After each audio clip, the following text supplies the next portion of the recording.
ಓಂ ಶಾಂತಿ ವೀಕ್ಷಕರೇ, ಅಭಿಮಾನಿಗಳೇ, ಭಕ್ತರೇ, ಗುರುಮಕ್ಕಳೇ, ಮಿತ್ರರೇ, ನಿಮ್ಮೆಲ್ಲರಿಗೂ ಒಳ್ಳೆಯದಾಗಲಿ. ಓಂ ನಮಃ ಶಿವಾಯ. ಓಂ ನಮಃ ಶಿವಾಯ. ಆದಿಶಯ ಶಕ್ತಿ ಪರಬ್ರಹ್ಮಣೇ ನಮಃ. ನಾವು ಶಿವಸ್ವರೂಪರ ಆಗಬೇಕು, ಶಿವನಂತೆ ನಾವು ಆಗಬೇಕು, ಅಥವಾ ಶಿವನಲ್ಲಿ ಐಕ್ಯವಾಗಬೇಕು, ಅಥವಾ ಶಿವನ ಸಾನ್ನಿಧ್ಯದಲ್ಲಿ ನಾವು ಉಳಿಬೇಕು.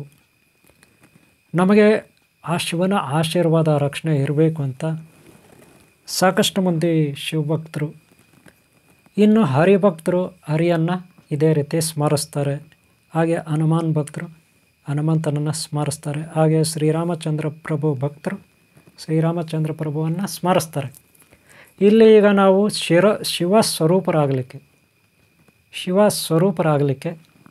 ಬೇಕಾದಂಥ ಒಳ್ಳೆಯ ಗುಣಗಳು ಏನು ಅಂತ ನೋಡೋಣ. ಸಾಕಷ್ಟು ಮಂದಿ ನಾನು ಶಿವನಂತೆ ಶಿವ ಸ್ವರೂಪನಾಗಬೇಕು ಈ ರೀತಿ ಕನಸು ಕಾಣ್ತಾರೆ. ಹಾಗೆ ಆರಾಧಿಸ್ತಾನೂ ಬರ್ತಾರೆ. ಹಗಲು ರಾತ್ರಿ ಕೆಲವರು ಶಿವನನ್ನು ಪೂಜೆ ಮಾಡ್ತಾರೆ, ಆತನಿಗಾಗಿ ಹೋರಾಟ ಮಾಡ್ತಾರೆ. ಆದರೆ ಯಾವುದೇ ರೀತಿಯ ಫಲಿತಾಂಶ ಅವರಿಗೆ ಸಿಕ್ಕಿರೋದಿಲ್ಲ. ಹಾಗಂತ ಅವ್ರು ಅನ್ಕೋತಾರೆ. ನಿಜ ಹೇಳ್ಬೇಕಂದ್ರೆ ಶಿವನಂತೆ ನಾವು ಆಗೋದು ಅಂದರೆ ಏನಪ್ಪ ಅಂದರೆ ನ್ಯಾಯ, ನೀತಿ, ಸತ್ಯ, ಧರ್ಮ ಇವುಗಳನ್ನು ಅರ್ಥ ಮಾಡ್ಕೋಬೇಕು. ನಾವು ಯಾವಾಗಲೂ ನ್ಯಾಯಪರರಾಗಿರಬೇಕು.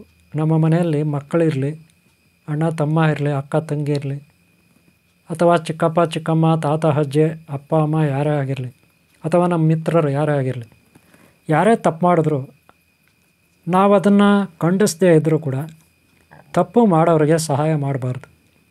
ನೆನಪಿಟ್ಕೊಳ್ಳಿ, ಯಾರೋ ತಪ್ಪು ಮಾಡ್ತಾರೆ, ಅದನ್ನು ನಾವು ಖಂಡಿಸದೇ ಇದ್ದರೂ ಕೂಡ, ಮೌನವಾಗಿದ್ದರೂ ಕೂಡ, ನೋಡದ ಹಾಗೆ, ಕೇಳಿಸಿದ ಹಾಗೆ ನಾವಿದ್ದರೂ ಸಹ ಅವ್ರಿಗೆ ಮಾತ್ರ ನಾವು ಸಹಾಯ ಮಾಡಬಾರ್ದು. ಅವ್ರು ಮಾಡೋ ತಪ್ಪುಗಳಿಗೆ ನಾವು ಸಹಾಯ ಮಾಡಬಾರ್ದು. ಅಂದರೆ ಅವರ ತಪ್ಪುಗಳಲ್ಲಿ ನಾವು ಭಾಗಿಯಾಗಬಾರ್ದು. ಇವತ್ತಿನ ಪ್ರಪಂಚದಲ್ಲಿ ರಾಜಕೀಯ ಮಾಡ್ತಾರೆ. ಹಾಗೆ ಎಷ್ಟೋ ಆಫೀಸುಗಳಿದೆ, ಆಫೀಸುಗಳಲ್ಲಿ ಕೆಲಸ ಮಾಡ್ತಾರೆ. ಎಷ್ಟೋ ಮಂದಿ ರೈತರಿದ್ದಾರೆ, ರೈತರ ಕೆಲಸ ಮಾಡ್ತಾರೆ. ಹಾಗೆ ಎಷ್ಟೋ ಮಂದಿ ಡ್ರೈವಿಂಗ್ ಮಾಡ್ತಾರೆ. ಹಾಗೆ ಎಷ್ಟೋ ಮಂದಿ ಆರ್ಟಿಸ್ಟ್ಗಳಿದ್ದಾರೆ, ಕಲೆಗಾರರಿದ್ದಾರೆ. ಅವ್ರದ್ದೇ ಆದ ಅವ್ರ ಕೆಲಸಗಳನ್ನು ಮಾಡ್ಕೊಂಡು ಹೋಗ್ತಾರೆ. ಆದರೆ ಈ ಎಲ್ಲ ಕೆಲಸ ಕಾರ್ಯಗಳಲ್ಲಿ ಈ ಅರಾಜಕತೆ ಅನ್ನೋದು ಕೂಡ ಇರುತ್ತೆ. ಅಂದರೆ ಕೆಟ್ಟದ್ದು ಇರುತ್ತೆ.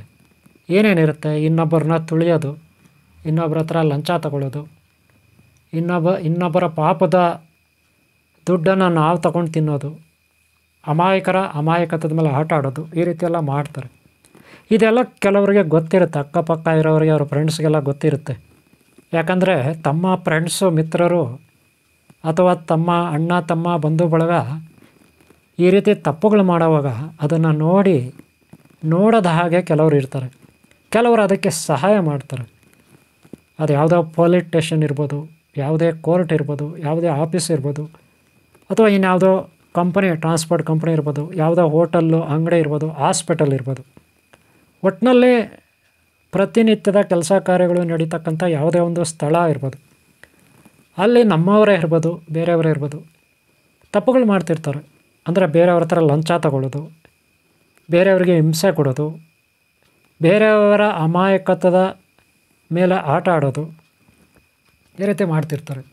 ಈಗೆಲ್ಲ ತಪ್ಪುಗಳು ಮಾಡ್ತಾಯಿದ್ರೆ ಅದು ದೇವಸ್ಥಾನ ಇರಲಿ, ಮಠ ಇರಲಿ, ಮಂದಿರ ಇರಲಿ, ಇನ್ಯಾವುದೋ ಇರಲಿ ಸ್ಥಳ, ಅಲ್ಲಿ ದೊಡ್ಡವರು ಇರ್ತಾರೆ, ಚಿಕ್ಕವರು ಇರ್ತಾರೆ, ಎಲ್ಲರೂ ಇರ್ತಾರೆ.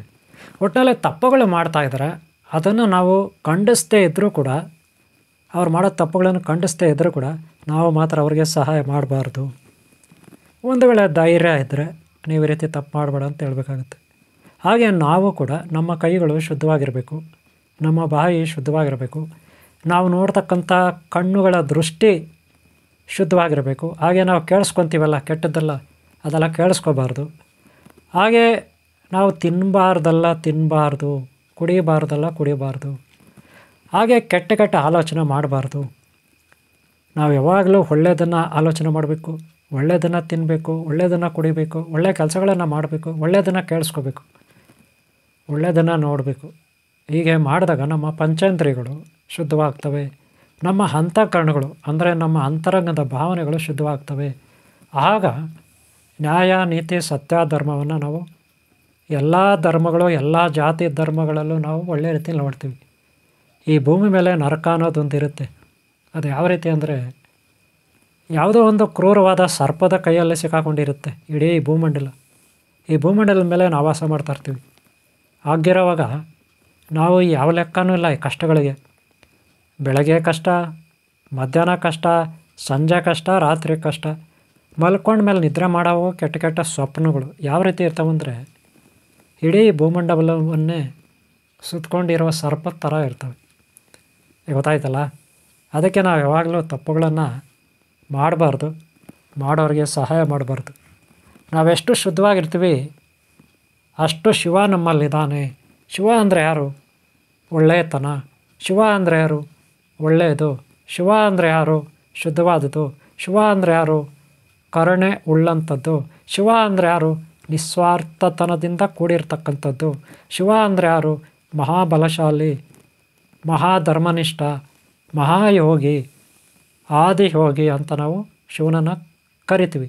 ಹಾಗೆ ಸರಳವಾದ ಸುಂದರವಾದ ಜೀವನವನ್ನು ಮಾಡ್ತಕ್ಕಂಥ, ಯಾವುದೇ ಆಡಂಬರ ಇಲ್ಲದೆ ಜೀವಿಸ್ತಕ್ಕಂಥ, ಸದಾ ಯೋಗಿಗಳಿಗೆ ಗುರುವಾಗಿರ್ತಕ್ಕಂಥ ಆ ಪರಮೇಶ್ವರ ಶಕ್ತಿ ಶಿವ ಅಂತ ಕರಿತೀವಿ. ಆ ಶಿವ ಬೇರೆ ಎಲ್ಲೂ ಇಲ್ಲ, ನಮ್ಮಲ್ಲೇ ಇದ್ದಾನೆ. ನಮ್ಮ ಶರೀರದ ನರ, ನಾಡಿ, ಮಾಂಸ, ಮೂಳೆ, ಅಣುರೇಣು ತೃಣಕಾಷ್ಟದಲ್ಲೂ ಆ ಭಗವಂತ ಇದ್ದಾನೆ. ಆತನನ್ನು ಕಂಡ್ಕೋಬೇಕಾದ್ರೆ ಕುಂಡಲಿನಿ ಯೋಗ ಸಾಧನೆ, ಸಪ್ತಚಕ್ರಗಳ ಯೋಗ ಸಾಧನೆ ಇದರಲ್ಲಿ ನಾವು ಕಂಡ್ಕೋಬೋದು. ಯಾಕಂದರೆ ಮೂಲಾಧಾರ ಚಕ್ರ, ಸ್ವಾಧಿಷ್ಠಾನ ಚಕ್ರ, ಮಣಿಪುರ ಚಕ್ರ, ಅನಾಹತ ಚಕ್ರ, ವಿಶುದ್ಧ ಚಕ್ರ, ಆಜ್ಞಾ ಚಕ್ರ, ಹೀಗೆ ಚಕ್ರಗಳಿರುತ್ತೆ. ಒಂದೊಂದು ಚಕ್ರದಲ್ಲೂ ನಾನಾ ರೀತಿಯ ದೇವತೆಗಳು, ಉಪದೇವತೆಗಳು, ಹಾಗೆ ಬೀಜಾಕ್ಷರ ಮಂತ್ರಗಳು, ಹಾಗೆ ಶಾಕಿನಿ, ಡಾಕಿನಿ, ಆಕಿನಿ, ಕಾಕಿನಿ ಇತ್ಯಾದಿ ಉಪದೇವತೆಗಳು, ಶಕ್ತಿಗಳು, ಹಾಗೆ ವಿಘ್ನೇಶ್ವರ ದೇವನಿಂದ, ಕುಮಾರಸ್ವಾಮಿಯಿಂದ, ತ್ರಿಮೂರ್ತಿ ತಿಮ್ಮಾತೆಯರಿಂದ ಸಕಲ ದೇವತಾ ಶಕ್ತಿ ಈ ಕುಂಡಲಿನಿ ಸಾಧನೆಯಲ್ಲಿ ಇರುತ್ತೆ. ಇದು ನಮ್ಮ ಶರೀರದಲ್ಲೇ ಇರುತ್ತೆ ಎಲ್ಲವೂ. ಆ ಎಲ್ಲ ಶಕ್ತಿಗಳ ಗುಣಗಳು ನಮ್ಮಲ್ಲಿ ಪ್ರಜ್ವಲಿಸಬೇಕು, ಬೆಳಗಬೇಕು. ಆಗಲೇ ನಾವು ಶಿವಸ್ವರೂಪರಾಗೋದು. ಗೊತ್ತಾಯ್ತಲ್ಲ? ಈ ರೀತಿ ಶಿವ ಸಾನ್ನಿಧ್ಯವನ್ನು ಪಡೆಯೋದು ಅಂದರೆ ಯಾವುದೋ ವೈಕುಂಠಕ್ಕೋ ಯಾವುದೋ ಸ್ವರ್ಗಕ್ಕೋ ಹೋಗೋದಲ್ಲ, ಯಾವುದೋ ಕೈಲಾಸಕ್ಕೆ ಹೋಗೋದಲ್ಲ. ನಮ್ಮ ಶರೀರದಲ್ಲಿರುವ ದೇವತಾ ಶಕ್ತಿಯನ್ನು ಅರ್ಥ ಮಾಡ್ಕೊಳ್ಳೋದು, ದೈವತ್ವನ ಅರ್ಥ ಮಾಡ್ಕೊಳ್ಳೋದು. ದೈವತ್ವ ಅಂದರೆ ಒಳ್ಳೆಯತನ, ಒಳ್ಳೆಯ ಮಾರ್ಗ, ಧರ್ಮ. ಇದು ಶಿವನ ಸ್ವರೂಪ. ಅಂದರೆ ನಮ್ಮ ಶರೀರದಲ್ಲೇ ನಾನಾ ರೀತಿಯ ಒಳ್ಳೆಯ ಗುಣಗಳು, ಕೆಟ್ಟ ಗುಣಗಳಿರುತ್ತೆ. ಅದನ್ನು ಶುದ್ಧೀಕರಿಸಿ ನಾವು ಒಳ್ಳೆಯ ಥರ ಹೋದಾಗ ನಾವು ಶಿವಸ್ವರೂಪರಾಗ್ತೀವಿ. ಶಿವನಂತೆ ನಾವಾಗ್ತೀವಿ, ನಾವೇ ಶಿವ ಆಗ್ತೀವಿ, ಶಿವನೇ ನಾವಾಗ್ತೀವಿ. ಆಗ ಇಡೀ ಬ್ರಹ್ಮಾಂಡಗಳಿಗೆ, ಲೋಕಗಳಿಗೆ ನಾವೇ ಅಧಿಪತಿ ಆಗ್ತೀವಿ. ನಮ್ಮ ಶರೀರದ DNA ಅಣುರೇಣು ತೃಣಕಾಷ್ಟದಲ್ಲಿ ಆ ಶಕ್ತಿ ಇರುತ್ತೆ. ಈಗ ನಿಮಗೆ ಅರ್ಥ ಆಗಿರಬೇಕು ನಾವು ಹೇಗೆ ಶಿವಸ್ವರೂಪರಾಗ್ತೀರಿ ಅಂತ. ಸರಳವಾದ ಸುಂದರವಾದ ಜೀವನ ಮಾಡೋದು. ಸತ್ಯಂ ಶಿವಂ ಸುಂದರಂ.